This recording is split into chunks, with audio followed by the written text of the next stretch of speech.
Hi மக்களே, இந்த வீடியோவில் நம்ம இந்த நீட் எக்ஸாம் அப்படின்றத பற்றி டீட்டெயில்டாக பார்க்க போகிறோம்.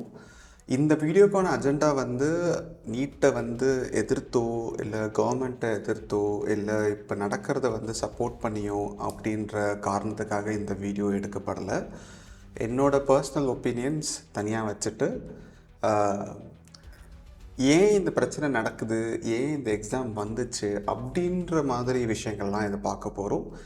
இந்த வீடியோக்கான பர்பஸ் என்ன நடக்குதுன்னு தெரியாதவங்களுக்கு ஏன் இதெல்லாம் நடக்குது அப்படின்றத புரிய வைக்கிறது மட்டும்தான். சரிங்களா, ஸ்டார்ட் பண்ணலாமா? நீட்ன்றது ஒரு என்ட்ரன்ஸ் கம் எலிஜிபிலிட்டி எக்ஸாம். நம்ம டாக்டருக்கு படிக்கணுன்னாலும் சரி, டென்டலுக்கு படிக்கணுன்னாலும் சரி, ஈவன் ஆயுஷ் கோர்சஸ் படிக்கணுன்னாலும் நீட் எழுதி அதில் ஒரு சர்டன் மார்க்ஸ் எடுத்தால் மட்டும்தான் நம்ம அந்த கோர்சஸை படிக்க முடியும். இதுக்காக தான் நீட் அப்படின்றது உருவாக்கப்பட்டது. இது கவர்மெண்ட் காலேஜஸ்க்கு மட்டும்தானா அப்படின்னு கேட்டிங்கன்னா இல்லை. It goes for government, private and even deemed universities கூட இந்த லா இந்த எக்ஸாம் அப்ளை ஆகும். இந்த எக்ஸாம் எழுதி ஒரு சர்டன் மார்க்ஸ் எடுத்தால் மட்டும்தான் தே கேன் பர்சியூ இந்த கோர்சஸ். அவங்கக்கிட்ட எவ்வளோ காசு இருந்தாலும் இந்த எக்ஸாமில் குவாலிஃபை ஆகலை அப்படின்னா அவங்களால இந்த கோர்சஸை பர்சியூ பண்ண முடியாது. சரிங்களா? அண்ட் இது இந்தியா ஃபுல்லாக காமன். அது ஏன் நான் காமன் அப்படின்னு சொல்கிறேன்னா, இதுக்கு முன்னாடி அப்படி இல்லை.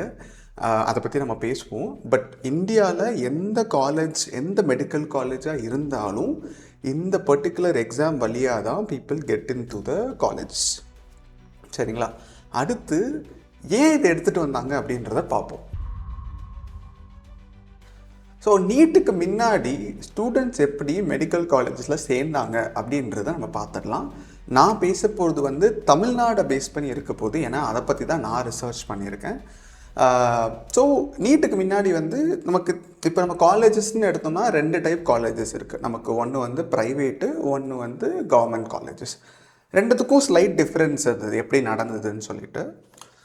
ரெண்டுத்துக்கும் காமனாக இருக்க விஷயம் என்னென்னா, முன்னாடி எக்ஸாமே கிடையாது நீட்டுக்கு முன்னாடி தமிழ்நாட்டில். அப்புறம் எப்படி செலக்ட் பண்ணிக்கிட்டு இருந்தாங்க அப்படின்னு கேட்டிங்கன்னா, நம்மளோட 12th ஸ்டாண்டர்ட் மார்க் இருக்கு இல்லையா, அதை வச்சு ஒரு மெரிட் லிஸ்ட் ரெடி பண்ணுவாங்க அப்ளிகன்ஸ்க்கு. அதில் செலக்ட் ஆகிறவங்க டாப்பில் இருப்பாங்க இல்லையா. இப்போது 1000 சீட்ஸ் இருக்குன்னா அந்த லிஸ்ட்டில் டாப் 1000 பேர் இருப்பாங்க இல்லையா, அவங்களுக்கு they will get the seats. இதுதான் என்னோட அண்டர்ஸ்டாண்டிங், நான் படித்த வரைக்கும். இது பியூராக ஸ்டேட் பேட் சிலபுக்கு. சிபிஎஸ்சி பசங்க இருப்பாங்களே, அவங்களுக்கு என்ன பண்ணுவாங்க அப்படின்னு கேட்டிங்கன்னா, அந்த சிபிஎஸ்சி ஸ்கோர் இருக்கு இல்லையா, அதை இந்த ஸ்டேட் போர்டோட ஸ்கோருக்கு ஈக்குவலண்ட்டாக போட்டுருவாங்களாம். And they will all be part of one single list தான். சரிங்களா? மேபி அந்த கோட்டா அதெல்லாம் இருக்கலாம், பட் ப்ராசஸ் இப்படி தான் இருந்தது. கவர்மெண்ட் காலேஜஸில் 85% ஆஃப் த சீட்ஸ் இந்த 12th ஸ்டாண்டர்ட் மார்க்ஸை பேஸ் பண்ணி தான் இருந்தது.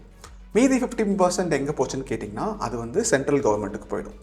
அந்த 15% சென்ட்ரல் கவர்மெண்ட்டுக்கு போயிடும். And there will be a central government pool. அதுலேருந்து சில ஸ்டூடெண்ட்ஸும் வருவாங்க. ஸோ 100%ல் 85% தமிழ்நாடு ஸ்டேட் கவர்மெண்ட் அந்த கோட்டாவில் வந்துடும். அந்த 85%க்கு நம்ம மெரிட் லிஸ்ட்லேருந்து ஆட்கள் வருவாங்க. மீதி 15% சென்ட்ரல் கவர்மெண்ட் பூலுக்கு போயிடும். அங்கேருந்து பசங்க வருவாங்க. இப்படி தான் கவர்மெண்ட் காலேஜஸ் ஃபங்க்ஷன் ஆச்சு. ப்ரைவேட் காலேஜஸ் எப்படி ஒர்க் ஆச்சுன்னா, 50-50 இருக்கலாம். அது ஏதோ ஒரு ஸ்பிளிட்டப் கொடுத்துருந்தாங்க. அது எப்படி சொல்லியிருந்தாங்கன்னா, நான் மைனாரிட்டி ப்ரைவேட் காலேஜஸ் 65% சீட்ஸை கவர்மெண்ட் கிட்ட கொடுத்துருவாங்க. Minority private colleges 50% of the சீட்ஸை கவர்மெண்ட் கிட்ட கொடுத்துருவாங்க. ஸோ அந்த 65-50 கூட இதே ப்ராசஸ் தான். இந்த மெரிட் லிஸ்ட் இருக்கு இல்லையா, அதுலேருந்து பசங்க வருவாங்க. அவங்களுக்கு ஃபீஸில் கன்செஷன்ஸ் இருக்கலாம். பட் அந்த மீதி இருக்க ப்ரைவேட் காலேஜில் இருக்க மீதி இருக்க பர்சன்டேஜ் இருக்கு இல்லையா, அதுதான் மேஜர் இதுவே. ஏன்னா அது எல்லாமே மேனேஜ்மெண்ட் கோட்டா. நம்ம 12th இருக்கிறதுலே கம்மியாக மார்க் எடுத்திருந்தாலும் காசு கொடுத்து they can get in to medical college. இந்த பழக்கம் நமக்கு தமிழ்நாட்டில் பல வருஷங்களாக இருந்துக்கிட்டு தான் வருது. மெடிக்கல் படிக்கணுன்னாலே எக்ஸ்பென்சிவ் அப்படின்றது மேஜராக நமக்கு தோண ஆரம்பிக்கிறதுக்கான காரணமே இந்த மேனேஜ்மெண்ட் கோட்டா சீட்ஸ் தான். சரிங்களா? ஸோ மெரிட் லிஸ்ட்டில் ஒருத்தங்களால் உள்ளே போக முடியல அப்படின்னா, காசு இருக்கிறவங்க ப்ரைவேட் காலேஜில் காசு கொடுத்து உள்ளே போயிடுவாங்க. நான் இப்போ தமிழ்நாட்டில் இருக்க ஒரு பையனால் நம்ம ஸ்டேட் கவர்மெண்ட் பூல்குள்ளே போக முடியல, மார்க் எலிஜிபிலிட்டி இல்லைனா அவன் போய் மற்ற எல்லா ஸ்டேட்ஸ்லேயும் அப்ளை பண்ணுவான், மற்ற எல்லா ப்ரைவேட் காலேஜ் எக்ஸாம்லேயும் அப்ளை பண்ணுவான். இந்த மாதிரி நிறைய லைக் என்ன சொல்கிறது டிவிஷன்ஸ் இருந்தது. எக்ஸாமுக்கு ஒரு காலேஜ்குள்ளே போகிறதுக்கே நிறைய வழிகள் இருந்தது. இதை நாங்கள் ரெக்டிஃபை பண்ண போகிறோம் அப்படின்னு சொல்லிட்டு தான் நீட் அப்படின்ற எக்ஸாம் எடுத்துகிட்டு வந்தாங்க. இப்போ நான் சொன்ன இஷ்யூஸ் நம்ம தமிழ்நாட்டில் இருக்க ப்ராசஸ் இதை மாதிரி ஒரு ஸ்டேட்லேயும் ஒரு ப்ராசஸ் இருந்தது. சில ஸ்டேட்ஸில் ஆக்சுவலாக ஒரு எக்ஸாமே என்ட்ரன்ஸ் எக்ஸாமே இருந்தது. சில ஸ்டேட்ஸில் தமிழ்நாட்டில் பண்ணுற மாதிரி அவங்களோட செகண்டரி எஜுகேஷன் மார்க்ஸை பேஸ் பண்ணி எடுத்துக்கிட்டு இருந்தாங்க. சில காலேஜஸ் ப்ரைவேட் காலேஜஸ் அந்த காலேஜ்குள்ளே போகிறதுக்கு they have their own examinations நீட்டுக்கு முன்னாடி. ஸோ இது எல்லாத்தையும் நாங்கள் ஸ்டாண்டர்டைஸ் பண்ணுறோம். எல்லாமே மெடிக்கல் ஃபீல்டுக்குள்ளே வராங்க, பட் எல்லாருமே டிஃப்ரெண்ட் ஸ்டாண்டர்ட்ஸால் உள்ளே வராங்க. அப்படி இருக்கக்கூடாது அப்படின்றத பிரேக் பண்ணுறதுக்காக தான் நீட் அப்படின்ற எக்ஸாமினேஷனை கவர்மெண்ட் ப்ரொப்போஸ் பண்ணாங்க. சரிங்களா? இதை அவங்க 2010 ப்ரொப்போஸ் பண்ணிட்டாங்க. ஆனால் இது 2016 தான் இம்ப்ளிமெண்டேஷனுக்கு வந்தது. ஸோ இது ஏன் அவ்வளோ டைம் எடுத்தது, அந்த டைம்லையுமே நம்ம ஷார்ட்டாக பார்த்துடலாம், ஏன்னா அதுவும் ரொம்ப முக்கியம். ஸோ 2010 இந்த medical council of India MCI இருக்காங்க இல்லையா, அவங்க இந்த நீட்டுன்ற விஷயத்தை ஃபஸ்ட்டு ப்ரப்போஸ் பண்ணுறாங்க. சரிங்களா? இதை அவங்க ப்ரப்போஸ் பண்ண உடனே ஒரு 1000 பெட்டிஷன்ஸ் ஹைகோர்ட்டில் ஃபைல் ஆகுது, வேறு ப்ரைவேட் மெடிக்கல் காலேஜஸ் கிட்டே இருந்து. சரிங்களா? இது போது ஐ திங்க் ஒரு 3 வருஷம் இந்த பெட்டிஷன்ஸ் கேஸ் இதெல்லாம் போச்சு. அண்ட் ஜூலை 2013 சுப்ரீம் கோர்ட் நீட்டை டிஸ்அப்ரூவ் பண்ணிட்டாங்க. இது நல்ல இன்டென்ட்டுக்காக இருந்தாலும் ஒரு ப்ரைவேட் காலேஜ் எப்படி அவங்க அட்மிஷன்ஸை நடத்தணும்னு நம்ம சொல்லக்கூடாது அப்படின்னு சொல்லிட்டு அவங்க ஒரு ஐ திங்க் 2-1, அதாவது 3 பேரில் 2 பேர் நோ சொல்லி அந்த ஜட்ஜ்மெண்ட் நீட் கேன்சல் ஆயிடுச்சு. இதுக்கப்புறம் 4 வருஷம் ஐ திங்க் 3 வருஷத்துக்கு அப்புறம் 2016 ஒரு டேர்னிங் பாயிண்ட். அது என்னன்னா, ஒரு 5 பேர் கொண்ட ஜட்ஜ் பேனல் அந்த ஜட்ஜ்மெண்ட்டை ரீகால் பண்ணிட்டாங்க. அதாவது நீட் வேணான்னு சொன்னாங்க இல்லையா, அந்த ஜட்ஜ்மெண்ட்டை ரீகால் பண்ணி அவங்க ஒரு டிசிஷன் எடுக்கிறாங்க. அதாவது நீட் இதுக்கப்புறம் மேண்டேட்ரியாக இருக்கணும் அப்படின்னு 2016 அந்த ஜட்ஜ்மெண்ட் வருது. இது சஜஷனாக இல்லை, it comes out as a law. அவங்க என்ன சொல்கிறாங்கன்னா, இதுக்கப்புறம் நீட் அப்படின்ற ஒரு எக்ஸாமினேஷன் வழியாக தான் எல்லா மெடிக்கல் காலேஜஸ்குள்ளேயும் பசங்க உள்ளே போகணும். இதுக்கு இன்னொரு வார்த்தை என்னென்னா, இப்போ ஸ்டேட் கவர்மெண்ட் ப்ரைவேட் காலேஜஸ் நடத்துகிற எல்லா ப்ராசஸையும் பேன் பண்ணுறாங்க. சஜஷன் கிடையாது, தேர் பேனிங். நீங்கள் இப்படி தான் எடுக்கணும் அப்படின்றதெல்லாம் இனிமேல் கிடையாது. நாங்கள் சொல்கிற மாதிரி தான் பசங்க காலேஜஸ்குள்ளே போகணும், இந்த நீட் ப்ராசஸ் வழியாக மட்டும்தான் அவங்க உள்ளே போகணும் அப்படின்னு சொல்லிட்டாங்க. சரிங்களா? அண்ட் இது கொஞ்சம் பேக்கிங்லாம் இது லாவாக வருது இல்லையா. ஸோ இதெல்லாம் நடந்து ஒரு வருஷம் ஆச்சு. அண்ட் த ஃபஸ்ட் எக்ஸாம் 2016-17 நடக்கணும் அப்படின்றது டிஃபைன் பண்ணி இது லாவாக எஸ்டாப்ளிஷ் ஆகுது. ஸோ 2010 ஆரம்பித்து இது ஒரு தடவை நடுவில் கம்ப்ளீட்டாக ரிஜெக்ட் ஆகி இம்ப்ளிமெண்டேஷன்ஸ் வர்றதுக்கு 6 வருஷம் ஆச்சு. அண்ட் 2016 இது பப்ளிஷ் ஆகுது. இப்படி தான் நீட் வந்தது நம்மக்கிட்ட. சரி ப்ரோ, இது எடுத்துகிட்டு வந்திருக்காங்க, நல்ல விஷயத்துக்காக தான் எடுத்துகிட்டு வந்திருக்காங்க, அப்புறம் என்ன நமக்கு பிரச்சனை அப்படின்னு கேட்டிங்கன்னா, அவங்க நல்ல நோக்கத்துக்காக எடுத்துகிட்டு வந்திருந்தாலும் அதில் டைரெக்டாக சில ஃபண்டமெண்டல் ப்ராப்ளம்ஸ் இருக்குது. அது என்னன்றது இப்போது கொஞ்சம் சிம்பிளாக பார்த்துடலாம். நான் நிறைய டேட்டாக்குள்ளே போகல, ஜென்ரிக்காக நமக்கு புரிகிற விஷயங்களை நம்ம பேசலாம். ஃபஸ்ட்டு இதுதான் மேஜர் பிரச்சனை, சிலபஸ். இதுக்கு முன்னாடி நம்ம ஊரில் எக்ஸாம் கிடையாது, நம்ம டேரெக்டாக 12th மார்க் வச்சு உள்ளே போய்ட்றோம். கரெக்டாக? இப்போ அவங்க எக்ஸாமுன்னு ஒன்று எடுத்துகிட்டு வராங்க. அந்த எக்ஸாம் CBSE சிலபஸ். நம்ம பசங்க ஸ்டேட் போர்ட். புரியுதா டிஃப்ரென்ஸு? ஸோ நம்ம ஒரு பர்சன்டேஜ் எடுத்தோம்னா நிறைய, அதாவது 80-90% ஸ்டேட் போர்டில் படித்த பசங்க தான் இருப்பாங்க. ஆனால் அவங்க கம்ப்ளீட் பண்ணுற exam purely CBSE syllabus. So நம்ம கவர்மெண்ட் ஸ்கூலில் படித்த பசங்க அவங்க படித்ததை பற்றி எக்ஸாம் எழுதாத, அதை விட கொஞ்சம் காம்ப்ளெக்ஸான, கொஞ்சம் டிஃப்ரெண்ட்டான, அதாவது சுப்பீரியர்னு கூட சொல்ல வேணாம், அதை விட கொஞ்சம் டிஃப்ரெண்ட்டான சிலபஸில் இருக்க எக்ஸாமை எழுதுறாங்க. இதுவே பை டிஃபால்ட் வந்து ஒரு டிஸ்அட்வான்டேஜ் தான். சரிங்களா? இதனால் என்ன ஆகும்னா, இப்போ இந்த சிபிஎஸ்சி சிலபஸில் படிச்சுட்டு வந்த பசங்க இருக்காங்க இல்லையா, அவங்க they will get more marks then the state board students. இது வந்து ஃபேக்சுவலாக நம்பர்ஸை வச்சும் ப்ரூவ் பண்ணியிருக்காங்க. நம்ம வந்து ஒரு பேனல் அமைச்சு இதை வந்து பேசி அனலைஸ்லாம் பண்ணாங்க. நான் அந்த இது வந்து ஏகே ராஜன் கமிட்டி அப்படின்னு வந்து ஒன்று ஃபார்ம் பண்ணி தே டிட் திஸ் அனாலிசிஸ், ஏதோ பேப்பர்லாம் பப்ளிஷ் பண்ணியிருக்காங்க. நான் முடிஞ்ச அந்த லிங்க்கையும் உங்களுக்கு டிஸ்கிரிப்ஷனில் போடுறேன். ஸோ இது வந்து ஒரு மேஜர் ப்ராப்ளம் நமக்கு என்னென்னா, ஸ்டேட் போர்ட் ஸ்டூடெண்ட்ஸ்க்கு இது வந்து டிஸ்அட்வான்டேஜாக போயிடுச்சு இந்த எக்ஸாமே அப்படின்றது தான் ஃபஸ்ட்டு மேஜர் ப்ராப்ளம். சரிங்களா? செகண்டு வந்து இந்த கோச்சிங் சென்டர் அப்படின்றது வந்து இந்த நீட்டுக்கு அப்புறம் பயங்கரமாக பூம் ஆச்சு. ஏன்னா நிறைய காசு கொடுத்து பசங்க வந்து கோச்சிங் சென்டர் போய் அங்கே படிச்சுட்டு வர பசங்களுக்கு நிறைய வந்து சீட்ஸ் கிடச்சிது. ஸோ இந்த எக்ஸாமுக்காகவே ட்ரெயின் பண்ணுற கோச்சிங் இன்ஸ்டியூட்ஸ்லாம் இருக்குது. ஸோ காசு இருக்க பசங்க வந்து அங்கே போய் படித்தும் வராங்க.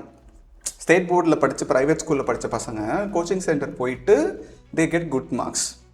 இப்போது ஒரு கவர்மெண்ட் ஸ்கூலில் காசு இல்லாத ஏழை பையனோ பொண்ணோ படித்து இந்த காம்படிட்டிவ் எக்ஸாமில் நல்ல ரேங்கிங் வர்றது வந்து கஷ்டமாக்கிட்டோம். அவங்களுக்கு தெரியாது அப்படின்றது இல்லை, அவங்க படித்து அவங்க நல்ல மார்க் வாங்கியிருக்காங்க 12th. நம்ம அடுத்த லெவல் எக்ஸாமாக அவங்களுக்கு நம்ம கஷ்டமாக்கிட்டோம், அவங்களுக்கு தெரியாமல் இல்லை. இதுதான் உண்மை. ரெண்டாவதாக ஒரு ப்ராப்ளம் தமிழ்நாட்டுக்கு என்ன அப்படின்னு பார்த்தீங்கன்னா, முன்னாடிலாம் வந்து ஊரில் வந்து யாராவது ஒரு பையனோ பொண்ணோ டாக்டர் ஆகுறாங்க அப்படின்னா அது வந்து ரொம்ப ஊரே வந்து அது பெருமையாக பார்க்கும். ஏன்னா படிச்சுட்டு வந்து நம்ம ஊர்லேயே டாக்டராக இருப்பாங்க அப்படின்னு சொல்லிட்டு. அண்ட் இது நடந்திருக்கு, எங்கள் ஊர்லலாம் நடந்திருக்கு. இப்போது பர்சன்டேஜ் பார்த்தோன்னா இந்த மாதிரி கிராமத்திலேருந்து வர பசங்களுக்கான பர்சன்டேஜ் குறைஞ்சிருச்சு, அவங்களுக்கு நம்ம கஷ்டமாக்கிட்டோம். அதனால் நிறைய கொஞ்சம் வெல்த்தியாக இருக்க பசங்களும் சிபிஎஸ்சி பசங்களும் சிட்டியில் இருக்க பசங்களுக்கும் நிறைய சீட்ஸ் போகுது. இப்போ என்ன ஆகுதுன்னா, ரூரல் ஹெல்த் கேர், இப்போது என் ஊர்லேருந்து ஒரு பையன் வந்து டாக்டருக்கு சேர்றதே கஷ்டமாயிடுச்சு. அவன் சேர்ந்து படித்து அவன் திருப்பி வந்து என் ஊரில் என்னோட மக்களுக்கு வந்து உடம்பு சரியானா பார்ப்பான் அப்படின்ற பாசிபிலிட்டியும் நம்ம குறைச்சிட்டோம். அதனால் தமிழ்நாடு கவர்மெண்ட் என்ன சொன்னாங்கன்னா, இந்த நீட் எக்ஸாம் வந்து எங்கள் ரூரல் ஹெல்த் கேரையே எஃபெக்ட் பண்ணுது அப்படின்னு சொன்னாங்க. Which make sense. என் ஊர்லேருந்து ஒரு பையனால் போய் படிக்கிறதுக்கு கஷ்டமாக இருக்குன்னா அவன் திருப்பி வந்து எங்கள் ஊரில் எப்படி டாக்டர் ஆகும் அப்படின்றது தான் கேள்வியாக இருந்தது. அண்ட் மற்றவங்களாம் வந்து வேலை பார்க்க மாட்டாங்க அப்படின்னா, ஆமாங்க, இப்போ வந்து சென்னையிலேருந்து ஒரு பையன் வந்து டாக்டராகி படிக்கிறான், தப்பு கிடையாது. அவன் சென்னையில் டாக்டராக இருக்கணும்னு தான் ஆசைப்படுவோம். சரியா? ஊரில் வந்து எங்கள் ஊர் பண்புலி செங்கோட்டை அந்த மாதிரி இடத்துல வந்து நான் டாக்டர் ஆக போகிறேன் அப்படின்னு இங்கேருந்து வர பசங்க கம்மியாக தான் இருப்பாங்க. ஸோ அங்கேருந்து வர பசங்க அங்கே வேலை பார்க்கணும், நம்ம ஊரை பார்த்துக்கணும் அப்படின்ற தாட் இருக்கும் அவங்களுக்கு. சரிங்களா? அகெயின் நான் am not saying anything against சிட்டிலேருந்து வர பசங்களை. அங்கேருந்து வர பசங்களுக்கான ஆப்ஷனை நம்ம குறைச்சிட்டோம் அப்படின்றது தான் பாயிண்ட். சரிங்களா? தேர்டு வந்து ஸ்டேட்ஸோட ரைட்ஸ் வந்து போயிடுது. ஏன்னா கவர்மெண்ட் காலேஜ் கட்டுறதுக்கான ஃபண்ட்ஸ் வந்து ஸ்டேட் கவர்மெண்ட் கொடுக்குறது. நம்ம ப்ரைவேட் காலேஜ் அவங்க சொந்த காசை கொடுத்து காலேஜ் கட்டுறாங்க. அவங்களோட ஃப்ரீடமை வந்து நீட் எடுத்துருது அப்படின்றது ஒரு தாட்டாக இருந்தது. இது வந்து கொஞ்சம் பொலிட்டிக்கல் தான், பட் எனக்கு அந்தளவுக்கு அதை பற்றி புரிதல் இல்லை. அதனால் நான் வந்து அந்த பாயிண்ட் மட்டும் உங்ககிட்ட சொல்லிடுறேன். ஸோ மேஜராக நான் பார்க்குறது வந்து இந்த ஸ்டேட் போர்ட் பசங்களுக்கு இது கஷ்டமாக்கிடுச்சு. செகண்ட் வந்து உங்களுக்கு அந்த கோச்சிங் இன்ஸ்டியூட்லேருந்து வர பசங்க அந்த சிபிஎஸ்சிக்கு ஈஸியாகிடுச்சு. அண்ட் அதுக்கப்புறம் வந்து நம்ம ஸ்டேட்டோட ஹெல்த் கேர், லோக்கல் நம்ம ரூரல் ஹெல்த் கேரை வந்து இது அஃபெக்ட் பண்ணுது. இதுதான் மேஜராக வந்து ஃபஸ்ட்லேருந்தே நீட்டுக்கு வந்து ப்ராப்ளமாக தமிழ்நாட்டிலேருந்து சொல்லிக்கிட்டு இருக்கோம். நீட்டு வேணான்னு நம்ம எவ்வளோ தான் ப்ரொட்டஸ்ட் பண்ணாலும் அது வந்து ஓவர் நைட்டில் வந்து நடக்கிற விஷயம் இல்லை. அதனால் ஸ்டேட் கவர்மெண்ட், நம்ம தமிழ்நாடு ஸ்டேட் கவர்மெண்ட் வந்து ஒரு விஷயம் பண்ணாங்க. என்ன பண்ணாங்க அப்படின்னா, இப்போ இந்த 85% வந்து எல்லாரும் வந்து சீட்டுக்கு வந்து நம்ம காம்படிட்டிவாக ரேங்க் பண்ணுறாங்க இல்லையா. அண்ட் நம்ம சொல்கிற மாதிரி ஸ்டேட் கவர்மெண்ட்டில் வந்து கவர்மெண்ட் ஸ்கூல்லேருந்து வர பசங்களுக்கு வந்து இது கஷ்டமாயிடுது. அதனால் தமிழ்நாடு கவர்மெண்ட் வந்து ஒரு விஷயம் பண்ணாங்க. என்ன பண்ணாங்கன்னா, அதாவது இந்த 85ல் ஒரு 7.5% ஒரு ஹரிசாண்டல் ரிசர்வேஷன் அனௌன்ஸ் பண்ணாங்க.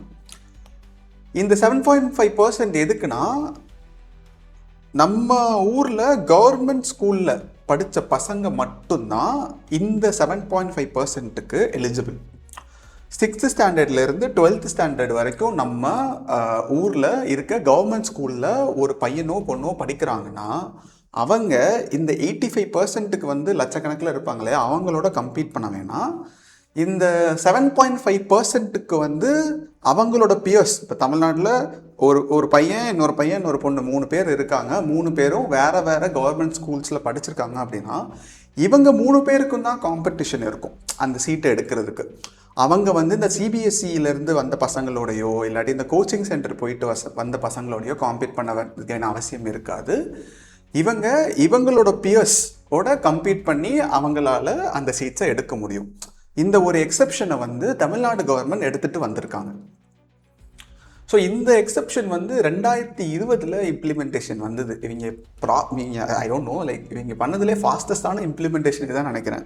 2020 செப்டம்பரில் ஐ திங்க் பில் பாஸ் ஆச்சுன்னு நினைக்கிறேன். அக்டோபரில் வந்து இம்ப்ளிமெண்ட் பண்ணிட்டாங்க. அடுத்த வருஷம் அது ஐ திங்க் ப்ராசஸ் வந்துடுச்சுன்னு நினைக்கிறேன்.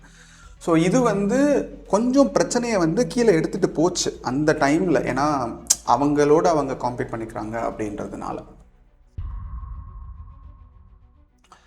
ஸோ ஒரு புது எக்ஸாம் வந்திருக்கு, சில இது பிடிச்சிருக்கு, அதில் டிஸ்அட்வான்டேஜஸ் இருக்குது, நம்ம கவர்மெண்ட் நம்மளால் பிடிச்சது பண்ணுறாங்க, அதெல்லாம் இருந்தாலும் இது வந்து ஒரு ஜென்ரல் கவர்மெண்ட் பாலிசி லெவல் இஷ்யூவாக இருந்தது. ஸ்ட்ரக்சர் லெவல் எஜுகேஷன் சிஸ்டமோட ஸ்ட்ரக்சரல் லெவல் இஷ்யூவாக இருந்தது. இது எப்போ பப்ளிக் இஷ்யூ ஆச்சுன்னா நிறைய இன்சிடென்ட்ஸ் வந்து ஓவர் த இயர்ஸ் நடந்திருக்கு பப்ளிக்கு, not to the government. So அதில் சில விஷயங்களை நம்ம ஹைலைட் பண்ணி காமிக்கலாம். நான் யாரோட பேரையும் ஃபோட்டோஸையும் யூஸ் பண்ண போகிறதில்ல, பட் உங்களுக்கு நான் சில இன்சிடென்ட்ஸை மட்டும் சொல்கிறேன். ஃபஸ்ட்டு மேஜர் இன்சிடெண்ட் வந்து 2017 நடந்திருக்கு. அதில் என்ன ஆச்சுன்னா, ஒரு 17 வயசு தலித் ஸ்டூடெண்ட் வந்து தமிழ்நாட்டில் ஸ்டேட் கவர்மெண்ட்டில் நம்ம 12th எக்ஸாம் இருக்கு இல்லையா, அதில் வந்து ஐ திங்க் 1200க்கு 1176 மார்க் எடுத்திருக்காங்க. அதாவது ஐ திங்க் ஒரு 14 மார்க் ஏதோ கம்மி, ஐ திங்க் 24 மார்க் கம்மி. இது வந்து ரொம்ப நல்ல ஸ்கோர் தான் நான் படிக்கிற அளவுக்குலாம் பாருங்க. அந்த பொண்ணுக்கு வந்து இந்த நீட் எக்ஸாமில் வந்து ஃபெயில் ஆயிடுச்சு. அதனால அந்த பொண்ணு வந்து தற்கொலை பண்ணிக்குது. இது வந்து ஒரு பயங்கர பேக்லாஷாக செப்டம்பர் 2017 வந்து தமிழ்நாட்டில் வந்து நடந்துச்சு. அதுதான் தமிழ்நாட்டில் இந்த எக்ஸாமை எதிர்த்து பப்ளிக் இன்வால்வ் ஆன ஃபஸ்ட் இஷ்யூ. அது வரைக்கும் வந்து சும்மா நம்ம ஸ்டூடெண்ட்ஸும் கவர்மெண்ட்டும் பண்ணிக்கிட்டு இருந்தாங்க. பட் ஜென்ரலாக பப்ளிக் சம்மந்தமே இல்லாதவங்க கூட இறங்கி பேசி ப்ரொட்டஸ்ட் பண்ண ஆரம்பித்த டைம் வந்து அந்த 2017 தான். இந்த இஷ்யூ வந்து லைம்லைட்டுக்கு வந்ததுனால நிறைய ரிப்போர்ட்ஸ் வந்து பப்ளிஷ் ஆச்சு. ஸோ ஃபார் எக்ஸாம்பிள், ஒரு வருஷத்தில் வந்து 1000 தற்கொலை நடந்ததுன்னா அதில் வந்து 16.5% வந்து இந்த மாதிரி நீட்டு ஜேஇ இந்த எக்ஸாமுக்கு பர்சியூ பண்ணுற பசங்களுக்கு நடக்குது அப்படின்ற மாதிரி ஒரு ரிப்போர்ட் வந்திருந்தது. நான் அந்த ரிப்போர்ட்டையும் நான் உங்களுக்கு வந்து இந்த டிஸ்கிரிப்ஷனில் போடுறேன். அண்ட் இது தமிழ்நாட்டுக்கு மட்டும் இல்லை, ராஜஸ்தானில் வந்து I think 69% of the cases வந்து இந்த மாதிரி படிக்கிற பசங்க கிட்ட இருந்தது. பீகாரில் வந்து 20%. இந்த மாதிரி நிறைய பர்சன்டேஜ் ஆஃப் தற்கொலைகள் வந்து இந்த ப்ரிப்பேர் பண்ணுற பசங்கள் அண்ட் அவங்களுக்கு பாஸ் பண்ண முடியாத பசங்களுக்கு இருக்குது அப்படின்ற மாதிரி ஒரு ரிப்போர்ட் வந்து பப்ளிஷ் ஆச்சு அரவுண்ட் இந்த டைம் தான். இது அரவுண்ட் இந்த இஷ்யூ நடந்துக்கிட்டு இருக்கும் போதே இந்த எக்ஸாம்பிள் இன்னொரு பிரச்சனையாக என்ன இருந்ததுன்னா டிரான்ஸ்லேஷன் அப்படின்றது. அதாவது எப்படின்னா, ஒரு எக்ஸாம் வந்து ஒரு லாங்குவேஜில் ப்ரிப்பேர் ஆகும், அதை வந்து மற்ற லாங்குவேஜஸில் வந்து கொடுப்பாங்க. இப்போ நம்ம தமிழ் மீடியம்லேருந்து வர பையனுக்கு வந்து நம்ம இங்கிலீஷில் கொஸ்டின் பேப்பர் கொடுக்கக்கூடாது இல்லையா, அதனால் அந்த இங்கிலீஷ் கொஸ்டின் பேப்பரை தமிழில் மாற்றி கொடுப்பாங்க.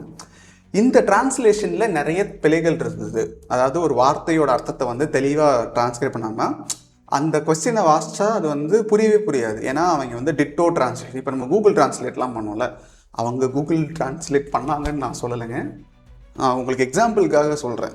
ஸோ டிரான்ஸ்லேஷனில் நிறைய எரர் இருந்ததுனால பசங்களால் கேள்வியே புரிஞ்சிக்க முடியல அப்படின்ற இஷ்யூ வந்து 2017 2018 வந்தது. சரிங்களா? இது வந்து 27, இதுதான் ஆரம்ப புள்ளி பெரிய பிரச்சனைக்கு. இது வந்து நீட் ஆரம்பித்து 2வது வருஷமே நடந்தது. சரிங்களா? அதுக்கப்புறம் வந்து இன்னொரு ஸ்கேம் வந்து 2019 வெளியே வந்தது. அதாவது எப்படின்னா, நம்ம ஆளுங்க புதுசாக யோசிப்பாங்க. எப்படின்னா, இப்போ வந்து எனக்கு ஒரு பையன் இருக்கான். அந்த பையன் வந்து டாக்டர் ஆகணும்னு எனக்கு ஆசை. ஆனால் அவனுக்கு வந்து 12th வந்து கொஞ்சம் டீசெண்டாக தான் மார்க்னா எழுதியிருக்கான். அவன் நீட் எழுதுனா பாஸ் ஆக மாட்டான். அப்படியே பாஸ் ஆனாலும் நல்ல மார்க் ரேங்கிங்கில் பாஸ் ஆக மாட்டான்னு எனக்கு தெரியும். ஸோ நான் என்ன பண்ணுறேன்னா, என் பையனுக்கு பதிலாக இன்னொரு பையனை அனுப்பி எக்ஸாம் எழுத வைக்கிறேன். இது வந்து பார்க்குறதுக்கு சொல்கிறதுக்கு காமெடியாக இருக்கலாம். ஆனால் 2019 இந்த ஸ்கேம் வந்து பயங்கரமாக ஃபாலோ அவுட் ஆச்சு. டு அ லெவல் இங்கே வந்து நிறைய அரெஸ்ட், சிபிஐ என்கொயரிலாம் போச்சு. ஒரு எக்ஸாம் எழுதுறதுக்கு வந்து 20 லட்சம் 30 லட்சம் கொடுத்து மக்களை வந்து எக்ஸாம் எழுதலாம் வச்சுருக்காங்க. அண்ட் இதோட ஆர்டிகல்ஸையும் நான் உங்களுக்கு வந்து இந்த டிஸ்கிரிப்ஷனில் போடுறேன். இது வந்து 2019 நடந்தது. 2022 கேவலமாக ஒரு விஷயம் நடந்தது. அது வந்து இந்த ட்ரெஸ் கோட் இஷ்யூன்னு சொல்லுவாங்க. நம்ம கேரளாவில் நடந்தது. அதாவது சில எக்ஸாம் சென்டர்ஸில் வந்து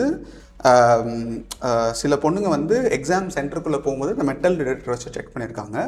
ஸோ அவங்களோட இன்னர்வேரில் மெட்டல் இருந்ததுனால அதை வந்து அவங்க உள்ளே போட்டுட்டு போகக்கூடாதுன்னு இன்னர்வேரை கழட்டி வச்சுட்டு ட்ரெஸ் மட்டும் போட்டுட்டு எக்ஸாம் பண்ண சொல்லியிருக்காங்க. யோசிச்சு பாருங்கள், எக்ஸாம் எழுத போகிற ஒரு பொண்ணை வந்து நீங்கள் இன்னர்வேரை கழட்டி வச்சுட்டு ட்ரெஸ் மட்டும் போயிட்டு எக்ஸாம் எழுதுங்க அப்படின்னு சொன்னால் அவங்களுக்கு எந்த அளவுக்கு மென்டலாக அது டிஸ்டர்ப் ஆகிருக்கும். அந்த மென்டல் டிஸ்ட்ரெஸ்ஸோடு அவங்க போய் எக்ஸாம் எழுதிட்டு வந்திருக்காங்க. இதுவும் கேரளா கவர்மெண்ட் வந்து பயங்கரமாக இது பண்ணி ஒரு பெரிய பிரச்சனையாகி, இதுவும் வந்து ஆக்சுவலாக வந்து ஒரு சிபிஐ ஏதோ ஒரு இஷ்யூலாம் ஆகி எஃப்ஐஆர்லாம் ஃபைல் பண்ணாங்க. நிறைய பேர் ஃபயர்லாம் பண்ணாங்க. ப்ரொட்டஸ்ட்லாம் பயங்கரமாக வந்துச்சு. ஓகேங்களா? இது வந்து 2022 நடந்தது. இதுக்கப்புறம் இப்போ ரீசெண்டாக போயிட்டு இருக்கிறதுக்கு முன்னாடி 2024 ஒன்று நடந்தது. அது வந்து இந்த கிரேஸ் மார்க் அப்படின்னு ஒரு கான்செப்ட். நான் சொல்கிறேன் இல்லையா, புதுசாக இஷ்யூஸ் வந்து வர ஆரம்பிச்சது. ஒரே பிரச்சனை திருப்பி நடந்தால் கூட சரி ஓகே ஃபைன், இதுக்கு ஏதாவது ஃபிக்ஸ் கண்டுபிடிங்க. ஒரு வருஷமும் புது பிரச்சனையை எடுத்துகிட்டு வந்தாங்க. இப்போது 2024 வந்து நடந்த பிரச்சனை எப்படின்னா, 2-3 விஷயம் வந்து ரிசல்ட்டில் வந்து பிரச்சனை. என்னென்னா 2023 வந்து 720 மார்க்குக்கு இந்த நீட் எக்ஸாம் நடக்குது. சரிங்களா? இந்த 720க்கு 720 அப்படின்றது வந்து ஒரு 2 to 3 பேர் தான் 2023 எடுத்திருக்காங்க. 2024 அரௌண்ட் 67 பேர் வந்து ஃபுல் மார்க் 720க்கு 720 அப்படின்னு எடுத்திருக்காங்க. Which is highly. 2 பேர்லேருந்து 67, அவ்வளோ பேர் நல்லா படிச்சிட்டாங்களா அப்படின்னு நம்ம யோசிக்கலாம். பட் அதில் வந்து சில கன்ஃபியூஷன்ஸ் இருந்தது. ஒன்று வந்து இந்த கிரேஸ் மார்க் அப்படின்றத வந்து எடுத்துகிட்டு வந்தாங்க. இதுக்கு முன்னாடி வந்து அதை அவங்க பண்ணதே கிடையாது. எப்படின்னா, சிலருக்கு வந்து லேட்டாக எக்ஸாம்குள்ளே வந்திருப்பாங்க, இல்லாட்டி அங்கே எக்ஸாம் சென்டரில் நடந்த சில விஷயத்தால் அவங்களால அந்த ஃபுல் டைமை யூட்டிலைஸ் பண்ண முடியலன்னா அவங்களுக்குலாம் கிரேஸ் மார்க் கொடுத்துருக்காங்க. சரிங்களா? பேப்பர் கொடுக்கறதுக்கு லேட்டாக இருக்கலாம், இல்லை எக்ஸாம் சென்டரில் ஏதாவது பிரச்சனையாக இருக்கலாம். அதனால் வந்து ஒரு 1563 ஸ்டூடெண்ட்ஸ்க்கு வந்து கிரேஸ் மார்க் கொடுத்துருக்காங்க. அது எவ்வளோ மார்க் அப்படின்ற விஷயத்துக்குள்ளே போனால், பட் அவங்க மார்க்குக்கு மேலே கொஞ்சம் அடிஷ்னல் மார்க் அப்படின்ற மாதிரி இந்த +2லாம் போடுவாங்க இல்லையா, எனக்கெல்லாம் ஸ்கூலில் போடுவாங்க. இதெல்லாம் நல்லா எழுதியிருக்கேன் மேடம், பாருங்கள் பேப்பர்லாம் நல்லா நீட்டாக எழுதியிருக்கேன், ஹேண்ட் ரைட்டிங்க்கு எக்ஸ்ட்ரா ஒரு 2 மார்க், அந்த மாதிரி கிரேஸ் மார்க் கொடுத்துருக்காங்க. இது பயங்கரமாக பிரச்சனையாகி அவங்க அப்புறம் வந்து சுப்ரீம் கோர்ட்லாம் போய் அந்த இதை வந்து ரிவோக் பண்ணி அந்த யாருக்கெல்லாம் கிரேஸ் மார்க் கொடுத்தாங்களோ அவங்க எல்லாத்துக்கும் வந்து திருப்பி எக்ஸாம் எழுத வச்சாங்க. பட் இந்த மாதிரி நிறைய வந்து இந்த ரிசல்ட்டில் இஷ்யூ இருந்தாலும் எக்ஸாம் அவங்க கேன்சல் பண்ணல. இந்த மாதிரி இந்த 153 பேருக்கு ரீடெஸ்ட் வைக்கிறது, அந்த ஐ திங்க் 720 அந்த 67 பேருக்கு I think they check the thing again, அந்த மாதிரி சில இதெல்லாம் வந்து செக் பண்ணாங்க. பட் எக்ஸாம் வந்து அவங்க கேன்சல் பண்ணல. இது வந்து 2024 வரைக்கும் நடந்த பிரச்சனைகள். இப்போது 2026 இப்போ என்ன நடந்துக்கிட்டு இருக்கு அப்படின்றத ஷார்ட்டாக பார்த்துடலாம். மே 3 வந்து ஐ திங்க் எக்ஸாம் நடந்ததுன்னு நினைக்கிறேன். எக்ஸாம் நடந்து முடிஞ்சதுக்கப்புறம் ஒரு வாட்ஸ்அப் குரூப் லீக் நடக்குது. அதில் ஒரு PDF கொஸ்டின் பேப்பர் வந்து இருக்கிறத கண்டுபிடிக்கிறாங்க. எக்ஸாமில் வந்து 180 கொஸ்டின், அதில் வந்து 120 கொஸ்டின் வந்து இந்த குரூப்பில் இருந்த கொஸ்டின் பேப்பரோட மேட்ச் ஆகிருக்கு. மேஜராக பயாலஜி கெமிஸ்ட்ரி கொஸ்டின்ஸ்லாம் வந்து எக்ஸாக்டாக மேட்ச் ஆகிருக்கு அப்படின்றது. இது வந்து பெரிய பிரச்சனை. அந்த லீக் வச்சு வெளியே வந்த உடனே ஃபர்ஸ்ட் அவர் கேன்சலேஷன். நம்ம இந்த எக்ஸாம் நடத்துகிறாங்க இல்லையா, அந்த அத்தாரிட்டி வந்து எக்ஸாம் வந்து நாங்கள் கேன்சல் பண்ணுறோம் அப்படின்றது சொல்லிட்டாங்க. இன்வெஸ்டிகேஷன்லாம் நடக்குது. அண்ட் நம்ம ராஜஸ்தான் போலீஸ் வந்து ஸ்பெஷல் ஆப்ரேஷன் குரூப்லாம் ஃபார்ம் பண்ணி அதுக்கப்புறம் வந்து சிபிஐ இன்வெஸ்டிகேஷன்லாம் போய் இந்த மாதிரி லீக் நடந்திருக்கு அப்படின்றத அஃபிஷியலாகவே அனௌன்ஸ் பண்ணுறாங்க. அண்ட் எக்ஸாமும் கேன்சல் ஆகிடுச்சு. இது வந்து மேலே நடந்துக்கிட்டு இருக்கு. இது நடந்துக்கிட்டு இருக்கும்போது பேரலாக இந்த மே டு ஜூனில் வந்து ஒரு கோர்ட் ரூம் வீடியோ வந்து லீக் ஆகுது. வந்து இதெல்லாம் ப்ரொடெஸ்ட் பண்ணுறாங்க. அவங்க வந்து ஒரு ஜட்ஜு வந்து காக்ரோச்சஸ் அப்படின்ற மாதிரி மென்ஷன் பண்ணிடுறாரு. காக்ரோச்சஸ்ன்னு மென்ஷன் பண்ணதுனால நிறைய யூத் வந்து அதை பற்றி பேச ஆரம்பிக்கிறாங்க. அந்த டைமில் தான் சிஜேபி, காக்ரோச் ஜனதா பார்ட்டி அப்படின்னு வந்து ஒரு பார்ட்டி வந்து ஆரம்பிக்கப்படுது. இந்த இஷ்யூ நடக்கும்போது பேரலாக இது நடந்து அந்த பார்ட்டி வந்து ஸ்டார்ட் ஆகுது பை த யூத். இந்த பார்ட்டி வந்து ஜாந்தர் மந்தரில் வந்து ஜூன் 6 வந்து இன்பர்சன் ப்ரொட்டஸ்ட் வந்து நடத்துகிறாங்க. இந்த மாதிரி நீட் வந்து ப்ராப்ளம், இந்தந்த ப்ராப்ளம்ஸ்லாம் இருக்குது, இந்த லீக்கால் இப்போ எக்ஸாமை கேன்சல் பண்ணி திருப்பி எக்ஸாம் முடிஞ்சு ரிசல்ட் வந்துடுச்சு. பட் ஸ்டில் இது நடந்ததுக்கான ஆக்ஷன் எடுக்கணும் அப்படின்றதுக்காக தான் சிஜேபி வந்து இந்த ப்ரொட்டஸ்ட்டை பண்ணாங்க. இந்த ப்ரொட்டஸ்ட்டோட மேஜர் ஆஸ்க் என்ன இருந்ததுன்னா, நம்ம எஜுகேஷ்னல் மினிஸ்டர் இருக்கார் இல்லையா, அவர் வந்து ரிசைன் பண்ணணும். ஐ திங்க் அவர் பேர் வந்து எனக்கு தர்மேந்தர் பிரதானா, ஆமாம், அவர் வந்து ரிசைன் பண்ணணும் அப்படின்றது தான் வந்து மேஜர் ஆஸ்காக இருந்தது. இந்த ப்ரொட்டஸ்ட்டை பற்றி நமக்கு தெரியும். அந்த ஐ திங்க் டெல்லியில் ஆரம்பிச்சது, பட் இந்தியா ஃபுல்லாக போயிட்டுருக்கு. சென்னையில் கூட ப்ரொட்டஸ்ட் போயிட்டுருக்கு. நிறைய காலேஜ் ஸ்டூடெண்ட்ஸ் நடந்துகிட்டு இருக்குது. இந்த ப்ரொட்டஸ்ட் அப்போ வந்து நம்ம சோனம் வந்து மிஸ்டர் சோனம் வந்து அந்த உண்ணாவிரதம் போராட்டத்துலேயும் ஜாயின் பண்ணார். 28 நாள் வந்து ஐ திங்க் 27 நாள் வந்து அவர் வந்து சாப்பிடாமல் இருந்தார். ஒரு 10,000 ஸ்டூடெண்ட்ஸ் கிட்ட வந்து அந்த பார்லிமெண்ட்டை நோக்கிலாம் நடந்து போய் நிறைய ப்ரொட்டஸ்ட் வந்து இந்தியா ஃபுல்லாக நடந்துக்கிட்டு இருந்தது லாஸ்ட் ஒரு 2-3 வீக்ஸாக. மேஜர் ஆஸ்க் வந்து அதான் இந்த எஜுகேஷ்னல் மினிஸ்டர் வந்து ரிசைன் பண்ணணுன்றது இருந்தது. அண்ட் இந்த பிரச்சனை நடக்கும்போது வந்து ஸ்டூடெண்ட்ஸ் மேலே வந்து டியர் கேஸ் அட்டாக்ஸு அண்ட் லத்தியை வச்சு அடிக்கிறது அந்த மாதிரி விஷயங்கள்லாமும் நடந்தது. ஸோ அவங்க என்ன சொல்லியிருந்தாங்கன்னா, இப்போது அந்த ஒன்றாவது 3 கோரிக்கை வச்சுருந்தாங்க சிஜேபி. ஒன்று வந்து எஜுகேஷ்னல் மினிஸ்டர் வந்து ரிசைன் பண்ணணும், ஏன்னா அக்கௌண்டபிலிட்டி இருக்கணும் இல்லையா. ஸோ உங்கள் மேற்பார்வையில் இருக்க ஒரு இதில் வந்து ஒரு தப்பு நடந்திருக்கு, அதை நாங்கள் கரெக்ட் பண்ணிக்கிறோன்னு சொன்னால் மட்டும் பத்தாது, அதுக்கு யாராவது ஒருத்தர் மேலே ஆக்ஷன் எடுக்கணும். அப்போ தான் அடுத்து வரவங்க அதை கொஞ்சம் கேர்ஃபுல்லாக பார்ப்பாங்க. ஸோ அந்த மாதிரி ஒரு இதை டிசைன் பண்ணணுன்றது கேட்டிருந்தாங்க. செகண்ட் வந்து இந்த இஷ்யூவால் யாராவது தற்கொலை பண்ணியிருக்காங்க ஆக்சுவலாக, அந்த பசங்களோட ஃபேமிலிக்கு வந்து கவர்மெண்ட் வந்து நஷ்டஈடு கொடுக்கணும் அப்படின்னு கேட்டிருக்காங்க. மூணாவது வந்து இந்த ப்ரொட்டஸ்ட்டில் பீஸ்ஃபுல்லாக ப்ரொட்டஸ்ட் பண்ண பீப்புள் நிறைய பேர் அரெஸ்ட் பண்ணியிருக்காங்க. அவங்க மேலே எந்த லீகல் ஆக்ஷனும் ஃப்யூச்சரில் அவங்கள டார்கெட் பண்ணி எதுவும் ஆக்ஷன் எடுக்கக்கூடாது அப்படின்ற மாதிரி இந்த 3 கோரிக்கையை வச்சுருக்காங்க. நேற்று வந்து கவர்மெண்ட் வந்து இந்த 3 கோரிக்கைக்கும் அக்ரி பண்ணியிருக்காங்க. ஸோ நம்ம எஜுகேஷன் மினிஸ்டர் வந்து அவர் ஆல்ரெடி வந்து இப்போ இதை ரெசிக்னேஷன் சப்மிட் பண்ணிட்டார். அவர் ரெசிக்னேஷன் லெட்டரில் கூட வந்து அவர் வந்து இந்த மாதிரி சில மாற்றங்கள்லாம் எடுத்துகிட்டு வரணும் அப்படின்ற மாதிரி போட்டுட்டு தான் ரிசைன் பண்ணியிருக்காரு அப்படின்னு I mean like I read in an article. So இந்த 3 கோரிக்கையை வச்சுருந்தாங்க. இந்த 3 கோரிக்கை வந்து கவர்மெண்ட் வந்து அக்செப்ட் பண்ணியிருக்காங்க. இது கம்ப்ளீட் வின் கிடையாது, பட் இட்ஸ் அ ஸ்டார்ட், ஒரு மாற்றத்துக்கான முதலடி அப்படின்னு சொல்லலாம். ஸோ இதுதான் வந்து ஹிஸ்ட்ரி. இது வரைக்கும் நேற்று வரைக்கும் இதுதான் நடந்திருக்கு. இப்போது இதுக்கப்புறம் என்ன அப்படின்றத ஷார்ட்டாக பார்த்து இந்த வீடியோவை முடிச்சுக்கலாம். ரீஎக்ஸாம் முடிஞ்சு ரிசல்ட் எல்லாம் வந்துடுச்சு. கவுன்சிலிங் வந்து August last week, July last week இல்லாட்டி ஆகஸ்ட்டில் ஸ்டார்ட் ஆகிடும். எம்சிசியில் மெடிக்கல் லைக் கவுன்சிலிங் கவுண்டி வந்து ஸ்டார்ட் பண்ணிடுவாங்க. இந்த கோட்டா வைஸ் யாருக்கு எங்கே சீட் அப்படின்றதெல்லாம் ரேங்கிங் வைஸ் கொடுக்கறது வந்து நெக்ஸ்ட் ஒரு 1 மந்தில் முடிஞ்சிடும்.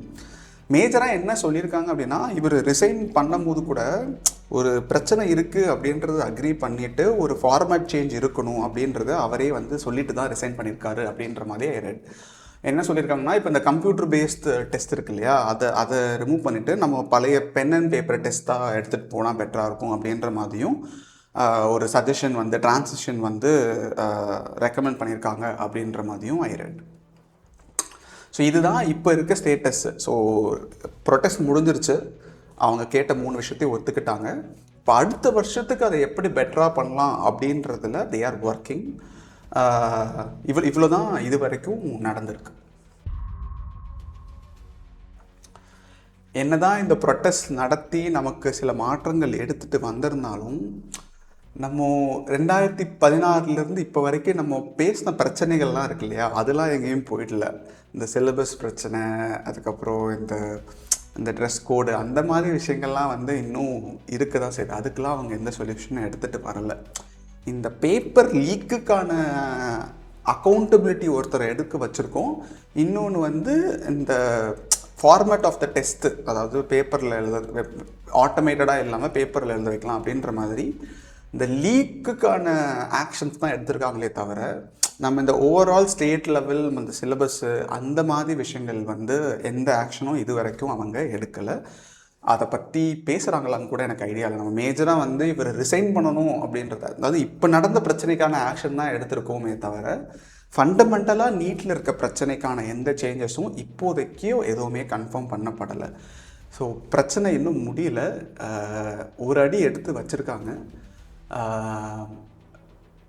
பசங்களுக்கு யாராக இருந்தாலும் நல்லா படிக்கிற பசங்களுக்கு அவங்களுக்கு தேவையான சீட்டு கிடைக்கணும் அப்படின்றது தான் கரெக்டான விஷயம். அதை நோக்கி போகிறதுக்கு நம்ம முயற்சி பண்ணுவோம்.